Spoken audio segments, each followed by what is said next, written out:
하나님께서는 세상을 사랑하심에 있어서 너무나도 풍성하게 사랑하시죠. 늘 얘기한 것처럼 하나님은 고치시는 것보다 창조하는 게 훨씬 더 빠르시고 쉬운 분입니다. 그래서 예전 것은 폐해버리고 아예 새 것을 만드는 게 하나님께는 매우 쉽지요. 창세기 1장을 보더라도 하나님께서는 세상을 지으심에 있어서 아무것도 없는 곳에서도 말씀 하나로 명령하니 그 말씀에 세상 것들이 다 순종하고 지어졌더라. 그러니 고친다는 것은 너 좀 고쳐줘야 되지 않겠니? 과정이 참 복잡해요.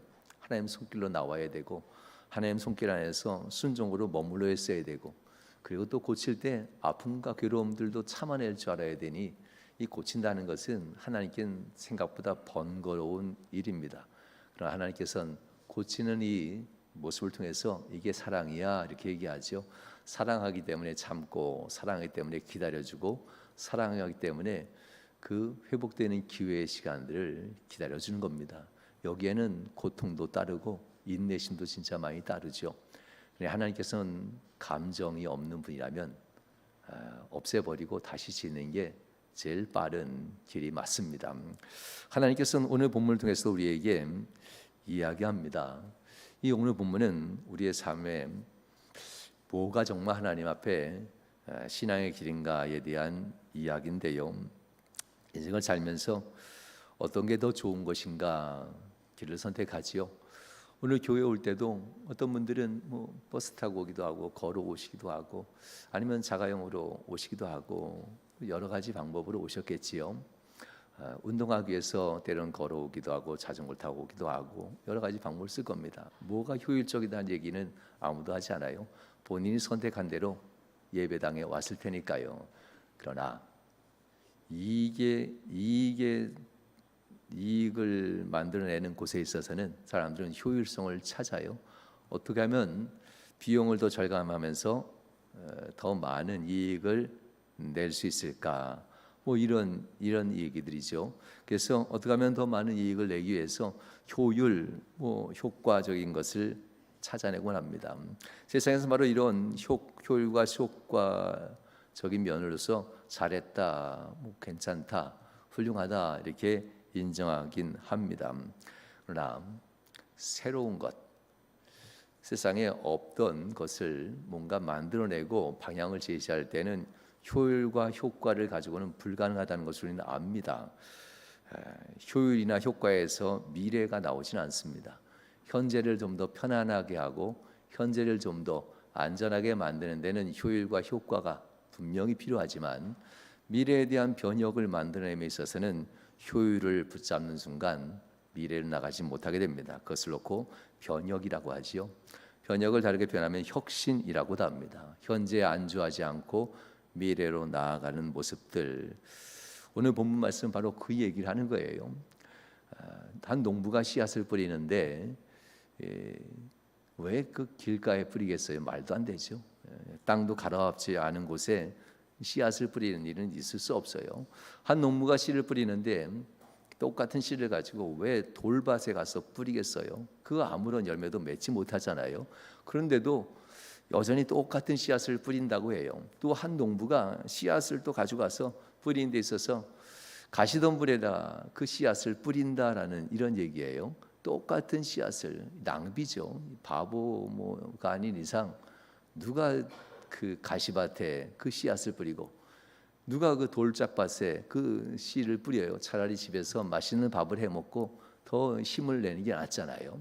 누가 그 길가에 가서 뿌려요. 싹이 나지 않고 다 밟혀지고 사라질 텐데, 마치 좋은 땅에 뿌리듯이 길가에도 뿌리고 돌짝밭에도 뿌리고 그리고 가시덤불이 있는 그 밭에 그 땅에도 뿌린다는 겁니다. 똑같이 한번 해볼 거가 아니라 마치 좋은 땅인 것처럼 생각하고 뿌려낸다. 하나님의 마음은 이런 것 같아요. 하나님 앞에서 똑같이 4번 4대1의 법칙이라고 하면 될 것 같습니다. 효율을 따지면 4대1, 어떻게 4번을 버리고 하나를 취할 수 있어? 그럼 손해보는 거잖아요. 하면 할수록 손해예요. 하면 할수록 4개를 뿌렸는데 하나밖에 못 거두니까 결국 3개는 잃어버리는 거잖아요. 하면 할수록 줄어들 겁니다. 하면 할수록 가난해지고 그 일 하면 할수록 기업은 점점 약해질 거예요. 그러니 그거 하는 사장 밑에 있는 직원들은 힘들겠지요. 이런 일을 왜 할까? 근데 하나님께서는 우리에게 그런 일을 하라고 해요. 그래야 된다라고 해요. 4대1의 법칙. 4번 뿌린다면 한 번은 반드시 거둬들인다라는 건데요. 그 거둬들임이 세상에서는 얼만큼 거둬들일까? 하나님께서는 믿음으로 이 4번을 뿌릴 때 한 번의 거둬들임은 이렇게 표현하죠. 100배. 그러니 그저 뭐 2배가 아니었어요. 순종으로 나갈 때 3번은 잃어버릴 수 있지만 그래도 또 하나님 믿고 나가면 4번째 너에겐 100배의 축복이 일어난다. 그 메시지가 본문 말씀입니다. 변혁이지요. 신앙은 우리의 생각을 혁신시킵니다. 신앙은 안 될 것 같고 불가능할 것 같은 것을 변혁시키는 것이 믿음이에요. 그래서 인간적인 방법대로 계속 살면은 현재를 안주하며 안도하는 삶을 살 수 있어요. 그렇지만 믿음으로 하나님 앞에 순종한다면은 힘은 들겠지만 하나님은 반드시 혁신의 자리에 이르러서 변혁을 시키게 돼요. 50년 전, 50년 전만 해도 우리 그 휴대폰 말고 음악 들으려면 카세트 테이프 이렇게 가지고 다녔을 거예요. 그리고 좀 뭐 지나서는 한 30년 전에는 CD 플레이어도 이렇게 있었고요. 그렇죠. 그리고 CD 플레이어가 막 나올 때쯤 되면 아이리버에서 MP3도 만들어냈어요. 우리나라에서 MP3라는 음원을 제일 먼저 만들어냈다고 하지요. 그 참 얼마나 귀한 겁니까? 이게 지금처럼 바뀔 줄 알았더라면 사업으로 우리나라가 아이리버가 애플같이 바뀌었을 텐데 그런 리더가 없었다는 것이 정말 우리나라 안타깝죠. 40년 전에 이미 우리나라는 그런 기술력을 가지고 있었음에도 불구하고 이렇게 MP3라고 하는 조그마한 기계가 나왔고 우린 거기에서 누가 이걸 쓰겠는가 했는데 쓰긴 많이 썼어요. 변혁이 이제부터 시작됩니다. 일부에 뱉은 MP3도 제가 30년 전에 했던 MP3도 보여드렸는데요. 잘 만들었더라고요. 지금도 켜보니까 켜지더라고요. 그게 아이리버에서 나온 그 프리즘 같이 생긴 유리막대처럼 생긴 그 MP3가 있는데요. 켜지더라고요. 앨범을 사고 거기에서 앨범에 있는 모든 곡 중에 한 곡이 좋아서 전체 앨범을 사던 시대였어요. 그리고 그 한 곡을 PC를 통해서 MP3 파일로 변환시키고 집어넣어야 되는 그런 시대에 MP3 파일이 플레이어가 있었는데요. 이때 애플이라는 회사에서는 그 파일들을 개인이 사지 말고 우리 회사에서 수만 개를 사놓을 테니까 너희들이 인터넷으로 스트리밍 한다죠. 이렇게 인터넷으로 이렇게 사는 걸 얘기해요. 너희들이 한 곡 한 곡 비용을 지불하고 들으면 돼 하니까 앨범 전체를 살던 돈이 한 곡을 사는 거니까 얼마나 싸졌어요. 그래서 아이리버 애플에서 아이팟이라고 하는 휴대폰 같이 생긴 플레이어를 만들어내요. 그리고 이걸 통해서 이제 음원을 제공하고 그러다가 사지 마. 그냥 한 달 구독료만 내. 5,000원. 그러면 너는 수만 가지의 음악을 들을 수 있어. 이렇게 해서 이제 구독자를 만들어요. 자, 엄청난 생각의 변화죠. 소유하던 곳에서 구독하면서 언제든지 바꿔서 쓸 수 있는 이런 삶으로 바뀌는 삶으로 이제 애플이라는 회사에서 만들어내죠.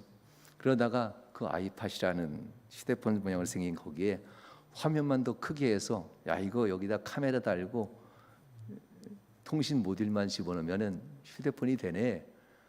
이렇게 해서 휴대폰이 만들어지게 돼요. 그렇지만 기존에 있던 휴대폰이 아니라 이것은 컴퓨터와 같은 일을 할 수 있는 스마트폰으로 만들자 해서 가장 작은 PC처럼 만들어내죠. 이렇게 해서 애플이라는 곳에서 당시 통신의 기준이 3G라는 통신이 있어요. 그래서 애플에서 아이폰 3G라는 이름으로 처음 만들어내죠. 여기가 바로 변혁입니다. 똑같은 MP3를 가지고 시작했던 우리나라 아이리버는 사라져버렸지만 애플은 거기서부터 시작돼서 음원을 제공하고 그걸 스트리밍하면서 구독자를 만들고 더 나아가 거기에 카메라도 한 대 달아주고 그리고 카메라 달린 그곳에 화면을 키워서 터치 버튼을 하면서 휴대폰을 만들어주고 휴대폰에서 더 나아가 스마트폰을 만들어 컴퓨터를 대신할 수 있는 그런 스마트폰을 만들고 지금은 휴대폰 가지고 못하는 게 없죠. PC보다도 더 많은 일들을 해내고 있으니까요. 그러나 그와 같이 견주어서 삼성이라는 곳에서 갤럭시 폰을 만들었고 애플과 함께 어깨를 나란히 전 세계를 움직이고 있으니까 우리나라 기술력도 정말 대단한 것 같아요. 하드웨어적으로는 삼성이 훨씬 더 뛰어나니까요.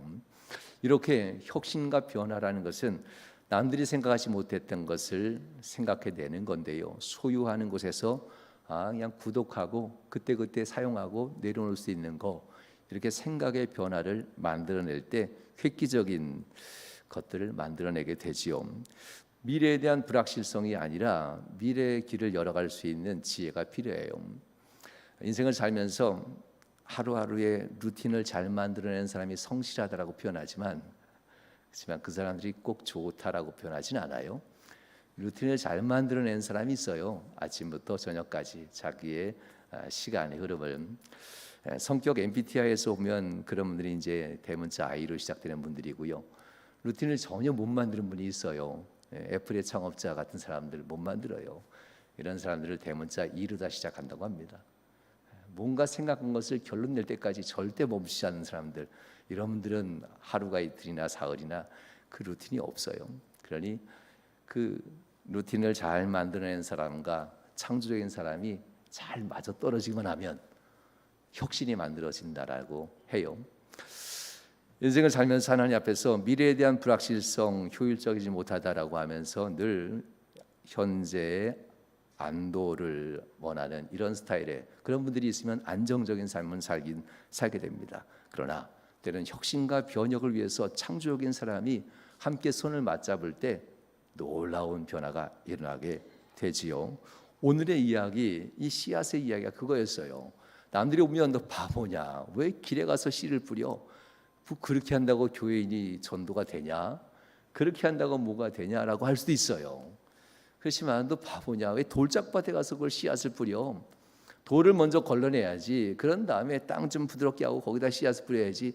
너 돌도 안 걸러내고 무슨 그래 해? 이렇게 하지만 하나님께서는 돌짝밭에 가서 씨를 뿌려봐라고 한 이런 얘기를 해요. 가시덤불 걷어내야죠. 땅을 갈아엎고 뿌리를 다 빼내야 가시덤불은 사라집니다. 그 모든 일련의 과정들이 지나야 되는 건데 그렇게 하기에는 시간이 너무 아까웠든지 하나님은 그곳에다 씨를 뿌린다고 해요. 한번 해볼까가 아니에요. 좋은 밭에 뿌리는 양만큼 아깝지도 않으신가 봐. 그만큼 그대로 길가에도 뿌리고 그만큼 그대로 돌짝밭에 뿌리고 그만큼 그대로 가시덤불 위에 뿌려버려요. 좋은 밭에 뿌리듯이 바보같지요. 하나님의 사랑을 그래서 바보와 사랑이라고도 표현해요. 세상 사람들 자기를 버릴 거 알면서도 여전히 구원해주고 여전히 은혜 베풀고 회개가 일시적 회개인 거 알면서도 그래 너 잘했다 하면서 또 사랑해주고 복주고 또 좀 지나면 세상에서 죄 가운데 방황하고 믿음 버릴 거 알면서도 여전히 그가 회개하고 또 들어오면 또 용서해주고 완전히 바보 사랑이죠. 하나님의 사랑은. 하나님은 이렇게 돌짝밭이어도 그리고 가시덤불이어도 그리고 길과 같이 가로엎은 땅이 아니어서 다 사라질 씨앗이 있다 할지라도 그 사랑을 그대로 베푸는 분이에요. 좋은 땅이 될 줄 아니까. 오늘 비유는 바로 이렇게 좋은 땅에 떨어진 씨를 제외한 길가, 돌짝밭, 가시덤불, 씨가 낭비된다라고 하면서 세상 사람들 얘기할 때 하나님은 아니야. 그건 낭비가 아니야. 씨를 뿌려야 언젠간 열매 맺지 않겠는가. 길가에도 희망이 있고 돌짝밭에도 언젠간 희망이 있을 것이고 가시덤불 위에도 언젠간 희망이 있을 거야. 끊임없이 사랑을 베푼다라고 합니다. 뿌리 위하여 그것을 낭비해야 된다라는 거지요. 그러려면 낭비하기 위해서는 한 가지가 중요해요. 없는 사람은 빚쟁이가 될 거고요. 낭비하고 빚쟁이 안 되려면은 뭐가 돼야 돼요? 곳간을 항상 가득 채워야 돼요. 더 많은 것을 나눌 수 있다면 하나님의 이 4대리 법칙은 결국은 순종한다면은 내가 세상에서 이렇게 낭비하듯 사람들에게 베풀고 사랑하는 이 마음을 가지고 정말 순종한다면 4대리 법칙에 순종한다면 100배의 축복을 줄게. 3개를 버리고 100배를 받는다면 더 낫지 않겠니? 이 얘기가 본문 말씀입니다. 그러므로 우리가 생각하듯 효율성을 가지고 내 곳간 먼저 채우려 하는 것이 아니라 하나님의 명령에 따라서 주님의 일을 먼저 하는 이런 삶의 태도를 갖는 것이 중요한 것 같습니다. 인생을 살면서 도전이라는 것을 생각해 봐야 합니다. 도전에는 반드시 실패가 따르죠. 도전에 성공만 따른다면 얼마나 좋겠어요. 뭔가 하는 일에는 실패가 반드시 따릅니다. 감수해내야만 합니다. 실패가 도전이 있으면 있을수록 실패가 일어나는데요. 실패가 축적될수록 성공될 확률은 점점점 높아진다는 사실도 이건 일반적인 이야기잖아요. 실패를 통해서 많은 시간과 에너지를 낭비한 듯해 보이지만 성공의 정도 가까이 가는 창조적인 방법을 찾아내게 되는 것, 그것이 바로 실패가 주는 교훈입니다. 그래서 실패라는 것은 성공의 어머니라고까지 이렇게 표현하는 것 같습니다. 그러므로 사랑하는 여러분, 안 된다는 것에 위축되지 마시고 우리가 죄악에만 아니라면, 불의한 것만 아니라면, 하나님 앞에 믿음으로 하나님 앞에 정직하고 이런 거라면 안 된다 하지 마시고 끊임없이 하나님 말씀 붙들고 가면 반드시 하나님께서 길 열어주신다는 사실을 잊지 않길 주님으로 축원합니다. 하나님은 그렇게 은혜를 우리에게 끊임없이 내려줍니다. 끊임없이. 하나님의 말씀이 항상 풍부한 추수를 생산하는 것은 아닙니다. 그 말씀이 아직도 내 마음이 길가에 같은 밭이라면 은혜는 받지만 하나님을 모를 수 있어요. 아직도 내 마음이 돌밭 같다면 은혜는 받지만, 따뜻하게 은혜는 받지만 그 은혜를 잊어버린데도 상당히 빨리 진행될 수 있습니다. 그러나 하나님은 여전히 내게 뿌리듯이 우리도 역시 세상 누군가를 사랑하고 세상 누군가에게 품고 나갈 때 그가 구원받을 사람, 구원받지 못할 사람 이렇게 단정짓지 마시고요. 돌짝밭 같아도, 길가 같아도, 가시덤불 같아도 여전히 우리가 가서 사랑으로 품고 또 나가야 되지 않겠는가. 주님께서는 마태복음 10장 8절에서 우리에게 이렇게 얘기하죠. 거저 받았으니 거저 주라. 아주 쉬운 말씀이에요. 병든 자를 고치며 죽은 자를 살리며 나병한 자를 깨끗이 하며 귀신을 쫓아내되 예수님이 다 하셨던 겁니다. 너희가 이것을 거저 받았으니 거저 주라라고 하는데요. 이 능력이 아니라 복음입니다. 복음을 위해서, 복음이 증거되기 위해서 이와 같은 능력도 나가긴 할 텐데 네가 복음을 거저 받고 능력 행함도 봤으니 복음을 거저 주어라라는 이런 이야기를 합니다. 사랑하는 여러분, 인생을 살면서 우리가 하나님 앞에서 이웃을 사랑한다는 것은 매우 중요한 것 같아요. 여기에는 모태신앙도 있을 겁니다. 그리고 또한 어려서 일찍 예수 믿는 분들도 있을 거예요. 그리고 또한 인생을 살면서 여러분들이 결혼 잘해서 또한 남편이 아내가 예수 믿는 사람이 와서 내가 또 버티지 않고 교회에 나와 예수 믿는 사람도 있을 거예요. 부모님 잘 만나서 어린 시절부터 예수를 믿는 이들 있을 거고요. 친구 잘 만나서 예수 믿는 분들도 있을 겁니다. 우리가 믿음이라는 것이 싹 트려면요, 우리가 알다시피 밭에서 곡식이 싹을 트려면 반드시 밭은 갈아엎어야 돼요. 갈아엎어서 그 자리에 잡초들의 씨앗이 사라져야 될 것이고요. 그 자리에 부드러운 흙을 만들어내야 돼요. 부모님 안에서 여러분이 신앙생활 했다면 우리가 잘나서 믿음이 자란 게 아니에요. 부모님들이 밭 전체는 아니어도 우리 인생 밭 전체는 아니어도 한 켠을 갈아엎어 줬기 때문에 믿음이 자란 거예요. 친구가 여러분에게 복음을 전하고 친구가 이웃이 지인이 여러분에게 복음을 전해서 그 지인이 내 밭 전체를 갈아엎지 않지만 극히 일부분, 밭의 입구 일부분, 그 부분을 갈아엎느냐고 얼마나 고생했겠어요. 거기에 곡식이 자라고 믿음이 자라고 있는데 우리는 고기가 곡식이 자라니까 나머지 밭에 대해서는 소홀히 하는 경우가 참 많아요. 부모로부터 또한 친구로부터 지인으로부터 사업 파트너로부터 예수 전도받고 교회에 나왔으면 그 작은 부분만 갈아엎었는데 나머지는 이제부터 누가 좋은 밭을 만들어야 하냐면 내가 갈아엎어야 돼요. 부모로부터 받은 믿음의 유산 그게 좋아서 이게 내 믿음이라고 착각하면 안 돼요. 나머지 밭들도 정말 많아요. 많은 성도들이 여기서 착각해요. 그래서 첫신앙을 가지고 고기만 무성하게 자라는 곡식 오면서 믿음이 좋다고 착각하는데요. 우리 잡초가 얼마나 많습니까? 여전히 갈아엎지 않은 우리의 마음의 밭에 돌짝밭도 있고 길가같이 딱딱한 밭도 있고 가시덤불 같은 밭이 있잖아요. 갈아엎지 않은 밭이 얼마나 많습니까? 결국 갈아엎지 않는 밭에서부터 우리는 가라지고 잡초의 씨앗이 날아들 겁니다. 그래서 그나마 작은 믿음의 밭까지도 잡초들이 들어와서 무성하게 잡초가 자라나게 될 겁니다. 성도 여러분, 거저 받았으니 거저 주어라. 누군가가 여러분에게 신앙의 복음을 거저 주었기 때문에 우리가 예수를 믿는 자가 되었고 이제는 우리가 우리의 마음밭을 다 갈아엎어서 누군가에게 또 거저 주는 신앙생활에서 누군가의 마음밭에 끊임없이 찾아가서 밭 한 부분을 갈아엎어줘서 예수 믿게 하는 것 매우 중요합니다. 세상의 복음은 바로 이와 같이 증거되어지는 겁니다. 스스로 갈아엎는 사람은 없어요. 누군가가 한 켠이라도 갈아엎어줘야만 합니다. 인생을 살면서 바로 이것이 바로 비효율입니다. 예수 믿지 않을 것 같은 사람이 1년이든 2년이든 3년이든, 예수 믿지 않는 남편이 1년이든 3년이든 5년이든 10년이든 그렇게 안 나오던 사람이 끊임없이 가까운 사람이 갈아엎고 누군가가 한 켠을 갈아엎으니까 결국 믿음이 떨어지고 말씀이 떨어지고 씨앗이 자라나 나도 교회 갈게. 친구야, 나도 교회 갔으면 좋겠다. 그 교회 나도 한번 가고 싶은데 예수 한번 믿어볼까? 이런 얘기는 우연히 그 친구 혼자 갈아엎어서 되는 게 아니에요. 끊임없이 사랑으로 낭비를 해줘야 돼요. 누군가가. 그럴 때 결국 비효율의 역전이 일어나기 시작합니다. 효과적이고 효율적이지 않은 그런 전도의 방법이지만 언젠가는 그 사람의 마음에 싹이 돋아서 교회를 나오게 됩니다. 인생을 살면서 우리 삶 가운데 중요한 것이 있어요. 오늘 비유의 속에서 보면 깨닫는다, 말씀을 깨닫지 못할 때 이런 문제가 있어 하면서 얘기하는데요. 깨닫는다는 것은 참 중요한 의미를 가지고 있습니다. 깨닫는다는 것은 이해한다라고도 성경은 표현하기도 하고요. 그러나 깨닫는다는 표현을 쓸 때 성경 히브리어는 이런 표현을 쓰게 되죠. 함께 가지고 간다. 네거 네가 가져가, 이게 아니라 함께 맞잡고 간다. 함께 들고 놓는다. 함께 메우고 간다라는 뜻을 할 때 깨달다라는 단어를 쓰게 됩니다. 이스라엘에 있어서는 일을 할 때도 한 사람이 일하는 것보다는 두 사람이 일하는 것을 얘기해요. 그리고 우리나라는 황소 한 마리 가져도 이게 옛날에는 여유가 좀 있잖아요.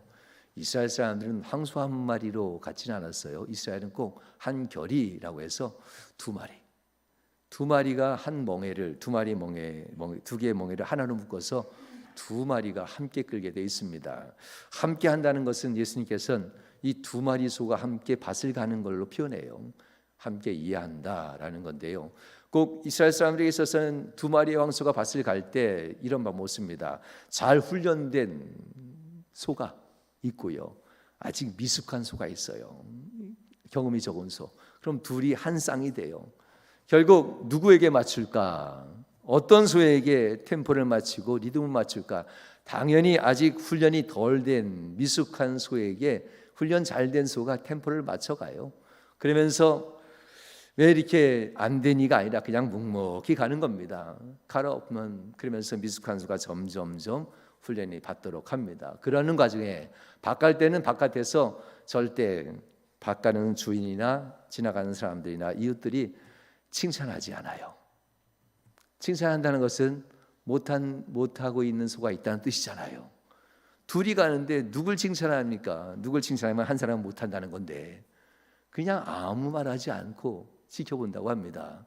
아무 말하지 않고 칭찬하는 것이 세상에서는 고래도 춤춘다고 하는데 때로는 성경에서는 칭찬하는 것은 정해져 있어요.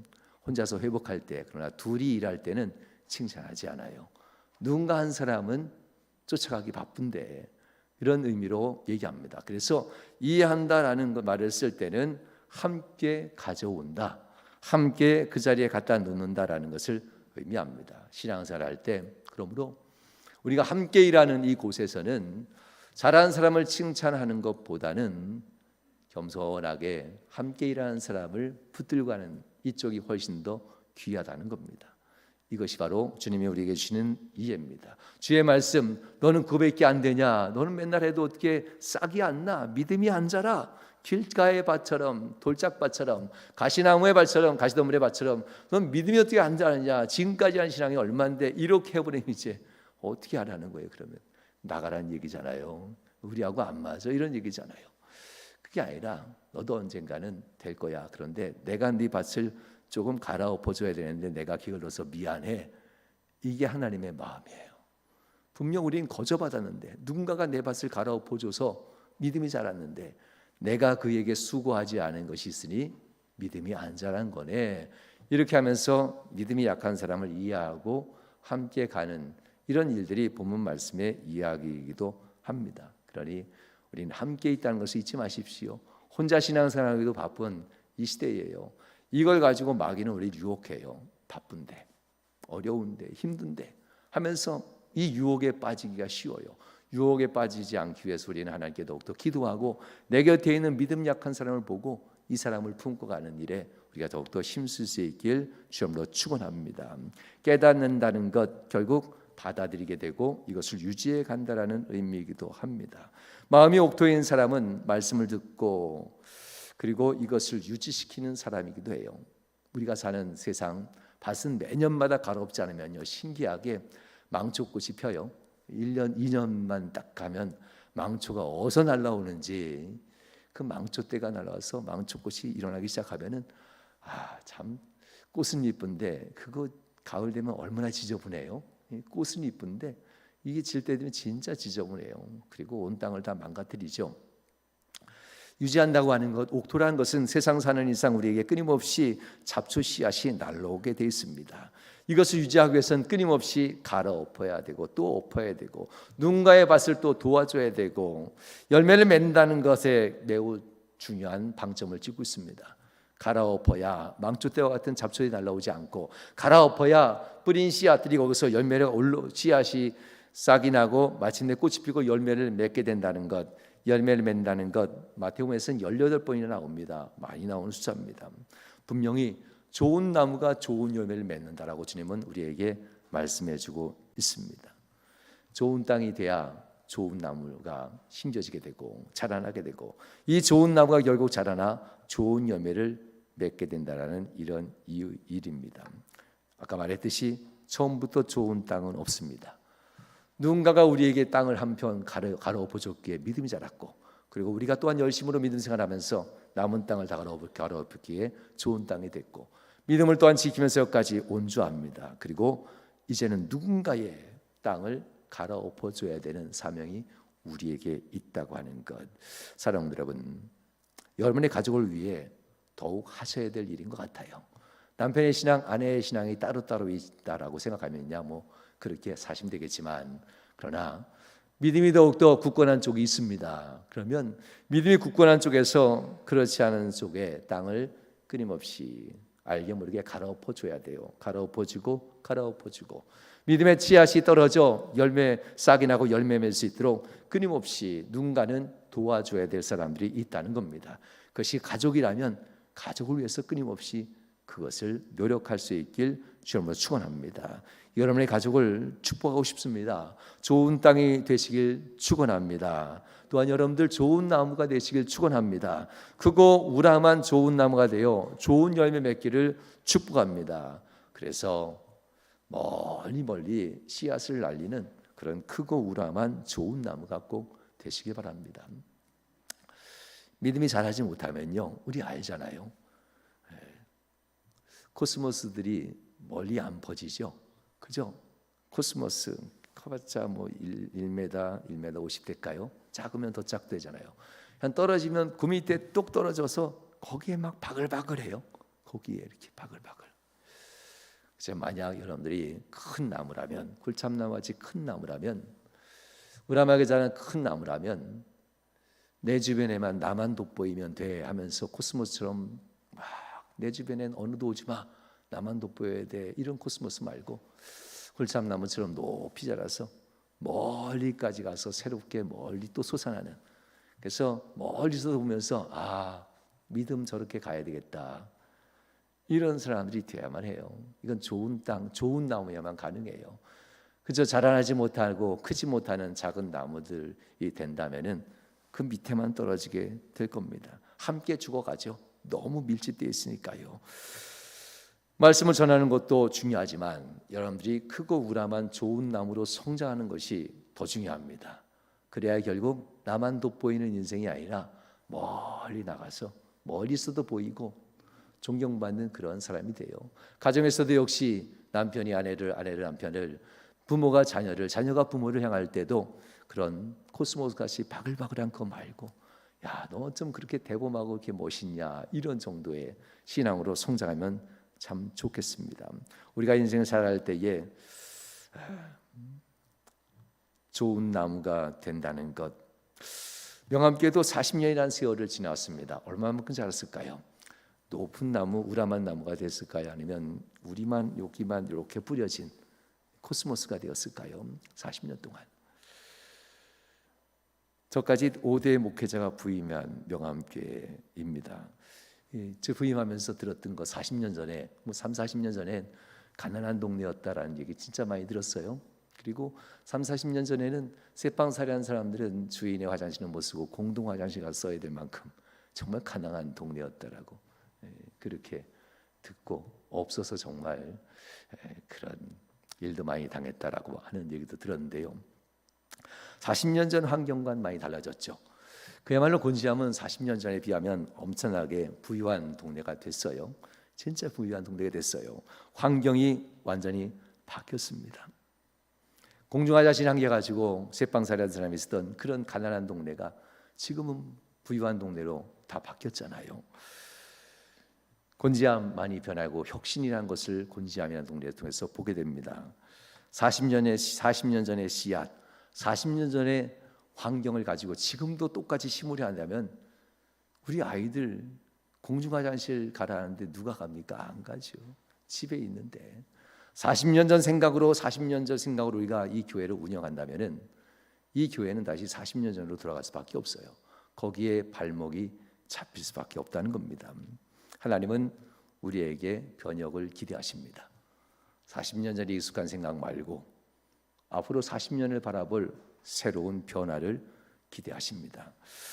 어렵고 힘든 이 시대에 하나님은 우리에게 잊혀진 과거의 소리에 매이지 말고, 할 수 없지만 나가는 것은 하나님께 속했지만 그래도 하나님이 낭비하시라면 낭비하면서 과감하게 도전하고, 하나님이 낭비하시라면 사라질 거 알면서도 과감하게 투자하며 나갈 수 있는 그러한 은혜를 뿌리는 명암교가 될 수 있길 주님으로 축원합니다. 또한 그러려면 여러분 가정이 먼저 변화되어야 되겠죠.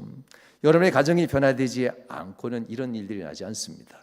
여러분 가정이 먼저 변화될 수 있길 주님으로 축원합니다. 아내와 남편, 남편과 아내, 부모와 자녀, 자녀와 부모 간에 변화가 반드시 있어야만 합니다.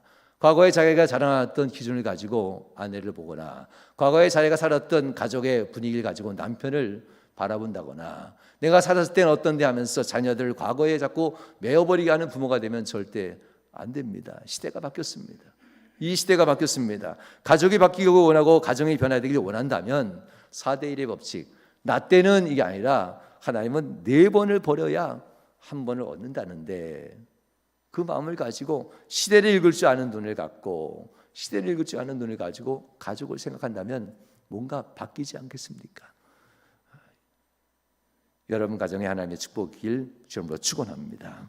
명암교회도 역시 과거에 매이지 않고 앞으로 10년, 20년, 30년, 40년을 더 바라보면서 변화와 혁신, 하나님이 주시는 놀라운 바꿈의 역사들 과감하게 우리 한번 도전해 보면 좋겠습니다. 안 되고 힘들고 조건이 안 갖춰졌을지라도 우리가 해야 될 일이 있지 않습니까? 그렇다면 거기에 대해서 과감하게 우리가 한번 꿈을 꾸고 도전할 수 있는 명암의 성도들 되시길 바랍니다. 우리가 결과에 지나치게 연연하지 않고 과감하게 말씀을 가지고 꿈을 하나님 위해서 낭비하듯 하나님께 한번 내어드리면 가정은 변화될 겁니다. 그리고 교회도 다음 세대들이 살아갈 교회가 될 겁니다. 그렇게 우리가 함께 만들어갈 수 있는 우리 모두가 될 수 있길 주님으로 축원합니다. 이 시간 함께 기도하십시다. 하나님은 100배의 축복을 준다는데 낭비할 충분한 이유가 되지 않겠는가? 하나님은 100배의 축복을 준다는데 우리가 충분히 낭비하고도 남을 만한 은혜가 있지 않겠는가 하는 마음을 가지고 하나님 앞에 이 시간 합심하여 기도하십시다.